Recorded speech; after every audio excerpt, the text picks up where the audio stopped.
తింటే గారెలు తినాలండి, లేదంటే బాలకృష్ణ డైలాగులు వినాలి, చూస్తే బాలకృష్ణ రాజస్వం చూడాలండి. సినిమా అంటే గౌతమ్ బుద్ధ శాతకర్ణి.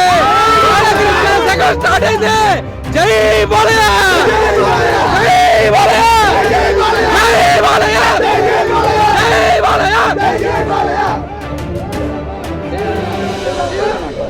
అమరావతి దాని యొక్క రాజధాని, అదేవిధంగా మన దేశ యొక్క ప్రథమ పౌరుడు, ప్రథమ రాజు, అతని యొక్క చరిత్ర గురించి చెప్పినటువంటి చాలా గొప్ప వ్యక్తి క్రిష్. అదేవిధంగా దాని యొక్క హీరో చేసినటువంటి బాలయ్య బాబు గారికి మరొకసారి వందనాలు తెలుపుకుంటూ ఈ సినిమా చేయాలంటే దానికి బాలయ్య బాబు లాంటి వ్యక్తి కావాలి.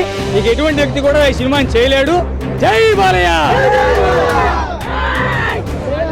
రాజ్యాలైనా రాష్ట్రాలైనా, యుద్ధాలైనా, ఎలక్షన్లైనా విజయం మాదే, ఈ సంక్రాంతి మాదే. జై బాలయ్య, జై బాలయ్య, జై ఎన్టీఆర్. ఎన్టీఆర్ మళ్ళీ పుట్టాడు, కృష్ణ అనిపించాడు. యుగానికి ఒకటే సినిమా. బాలకృష్ణ ఎన్టీఆర్ వారసత్వంలో కానీ ఇప్పటి వరకు కూడా ఈ వయసులో కూడా అటువంటి నటనే, ఆ కత్తి యుద్ధం తిప్పడం, ఆ యొక్క రాజ్య ఉండవలసిన రాజ్యాస్తం అనేది చాలా గొప్పగా ఈ సినిమాలో చూపించాడు. చాలా అద్భుతంగా ఉంది. ఇంటర్వ్యూ ముందు ఫైట్ మాత్రం ఆ కథ, ఆ క్లైమాక్స్ అద్భుతంగా ఉంది. హైలైట్. జై బాలయ్య, జై జై శాతకర్ణి, జై జై శాతకర్ణి, జై హో శాతకర్ణి.